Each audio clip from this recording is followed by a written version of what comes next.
Hey, what's up guys? Welcome to your very first robotics tutorial. Now, in this video, I'll explain you the basics of Arduino microcontroller as we will use it for our programs.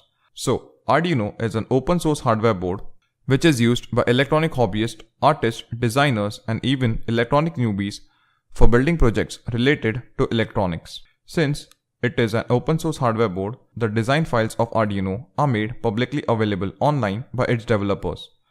The Arduino IDE, that is Integrated Development Environment, uses a simplified version of C++, thus making it easier to learn programming. The Arduino board generally consists of a USB connector, a DC jack, ATmega microcontroller, crystal oscillator, voltage regulators, reset switch, etc.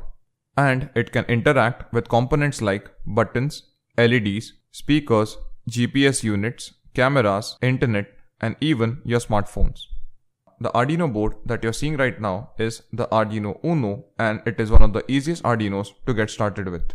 Now, for explaining the Arduino Uno, I'll first divide it in 6 different parts. You can see these parts in front of your screen. I will start explaining from this top left part over here. I basically call this part as the communication part. This part mainly consists of a USB connector, a reset switch, and an ATmega 16U2 chip. The Arduino board requires 5 volts of power for operation, and when we connect the Arduino to a laptop or to a computer using the USB, it gets that required 5 volts. Programs are uploaded from the laptop to the Arduino using this USB. Neighboring to the Arduino, there is an ATmega 16U2 chip. This chip is basically used for USB to serial conversion. On the top, as you can see, the Arduino consists of a reset button. We can use this button to reset the Arduino. Now, if you look at this part over here, which is on the lower left side, then this part is called as the external power supply part. This part consists of a DC jack connector and a voltage regulator. So guys, after uploading the program in the Arduino, if we want to give external power supply to it, then we can provide external power using this DC jack connector. We can supply external power between 7 volts to 12 volts using a battery or an adapter. The maximum supply that we can give is around 20 volts.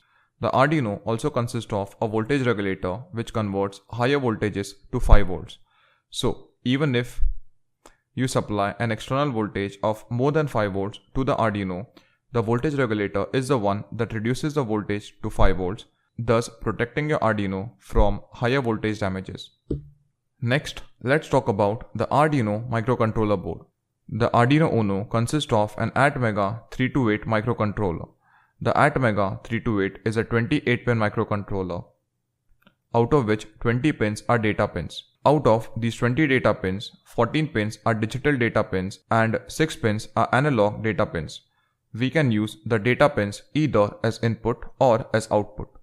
Some technical specifications of this microcontroller are: it consists of a flash memory of 32 KB, SRAM of 2 KB, EEPROM of 1 KB.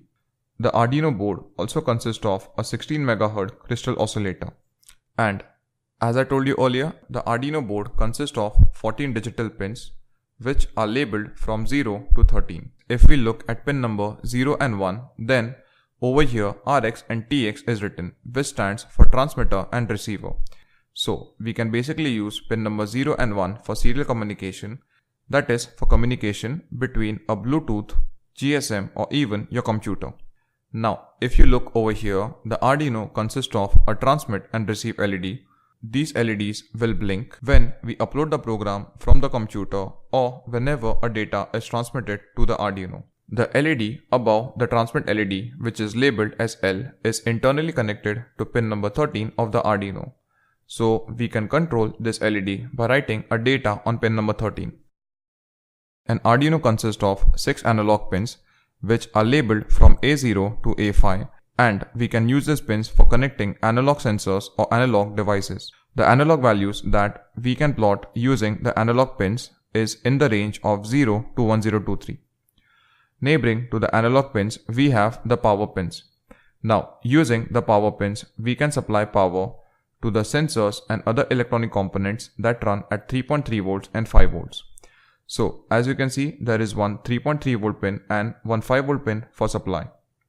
The Arduino consists of 3 ground pins, 2 pins at the bottom and 1 pin at the top. The Arduino consists of an on LED. This LED will basically turn on when Arduino gets 5 volts of power either from the USB or from an external power supply. So guys, in this video, I've explained you the basics of Arduino, and in the next video, we will install the Arduino IDE.